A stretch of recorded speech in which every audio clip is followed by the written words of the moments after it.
Que représente le foyer pour toi? Que représente le foyer pour moi? Euh, Qu'est-ce que représente le foyer pour moi? Quatre murs, un toit, euh, jolie niche pour mon chien, quatre arbres, la possibilité de prendre les repas en commun avec les gens que j'aime. Et voilà. Voilà, parce que le foyer, bon, au sens figuré, pour moi, le foyer, c'est ma famille au sens large. Hein, j'ai deux filles qui vivent plus dans le foyer. Hein, donc, c'est un foyer qui est déporté pour moi. Donc, mon foyer actuel est en manque de ça. Donc du coup, j'ai que ma petite dernière qui vit à la maison encore. Donc, mon foyer, voilà, c'est une espèce d'agglutinement d'autres foyers. Donc, comme je te l'ai dit tout à l'heure, je ne suis pas du tout matérialiste, donc même une tente, moi, ça me suffirait, hein, du moment qu'il y a les douches pas loin, ça me suffirait, quoi. Voilà, donc je ne suis pas très très attachée aux choses, mais ni vraiment au confort à tout prix. Ce que j'aime, moi, c'est être avec les gens qui comptent pour moi. Et pour toi, qu'est-ce que devenir une mère? Devenir une mère, ou devenir ou être. Donc, mère de trois enfants, et j'ai des petits-enfants également aujourd'hui. Devenir une mère, pour moi, ça a été, pour la première fois, quelque chose de subliminal, en fait. C'était très compliqué d'ailleurs pour la première, hein, puisque en général c'est souvent le cas pour un premier.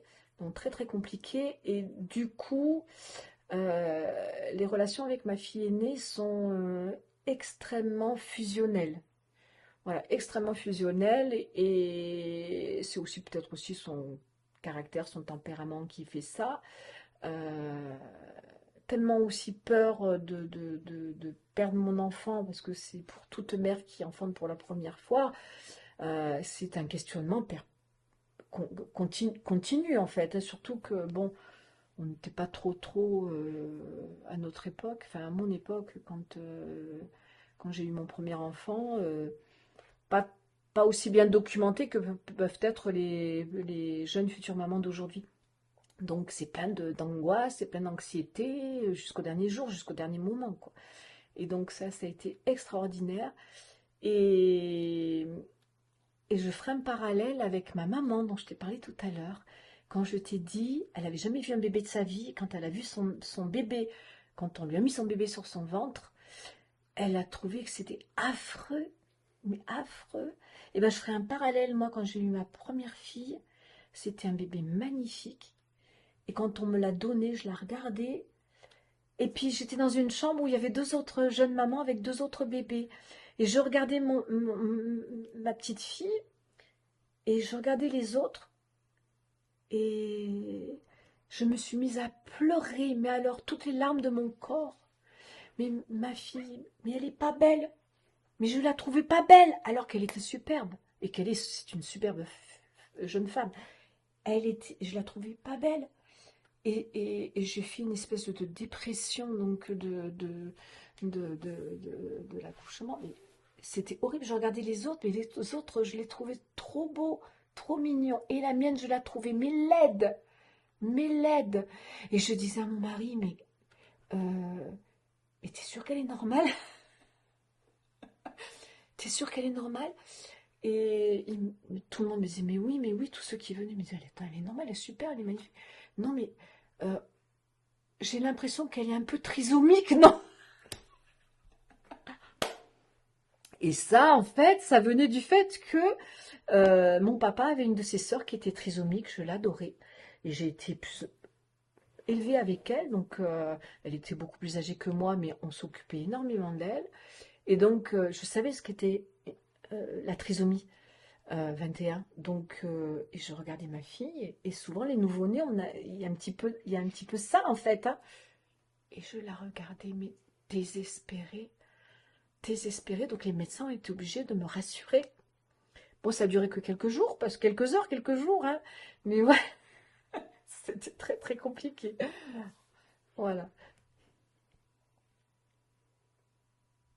Maintenant, ce qui devait définir, c'est quoi le rôle d'une mère?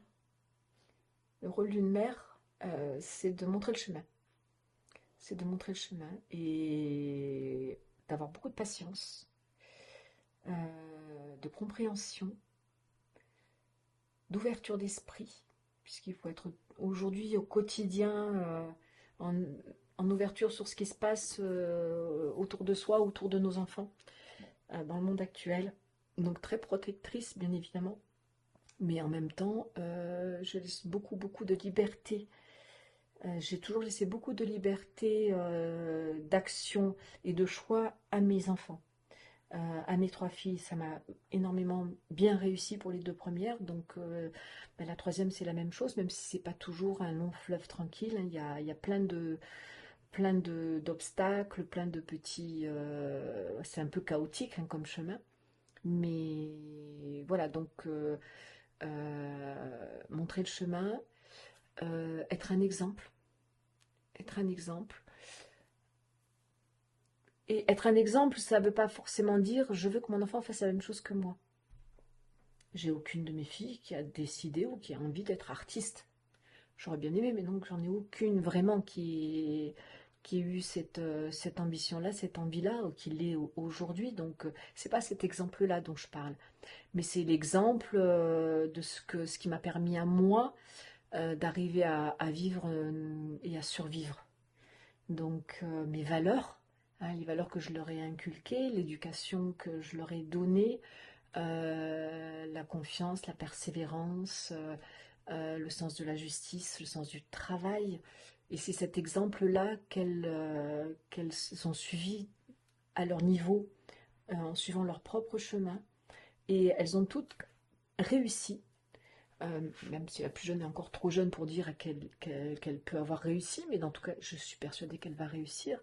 Et c'est très, très rigolo dans la mesure où la plus jeune, dernièrement, on est très très proches et on parle beaucoup.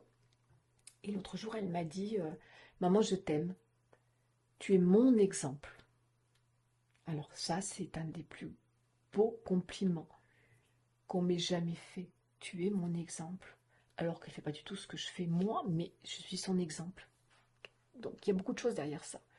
Et pour moi, c'est vraiment peut-être le plus important d'avoir réussi ça dans ma vie, même si c'est pas fini encore, puisque ben, un enfant, ça reste un enfant, même jusqu'à ce qu'il ait 30 ans, hein, ou voire plus. Donc, bon, plus jeune est adolescente encore, donc on n'a pas fini, on n'est pas encore sorti de... Mais je sais, au fond de moi, que tout va bien se passer. Donc ça, c'est très, très, très rassurant et donc ça donne beaucoup de baume au cœur, en fait. Et qu'est-ce que tu souhaiterais qu'ils retiennent de toi, justement?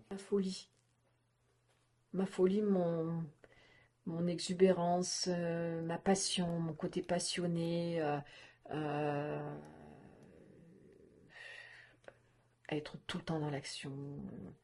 Voilà, et c'est ce qu'elles retiennent de moi, parce que quand elle parle de moi comme une maman ovni, en fait, hein, toutes les trois. Hein. Euh, et donc, elles me disent toujours, mais comment tu fais?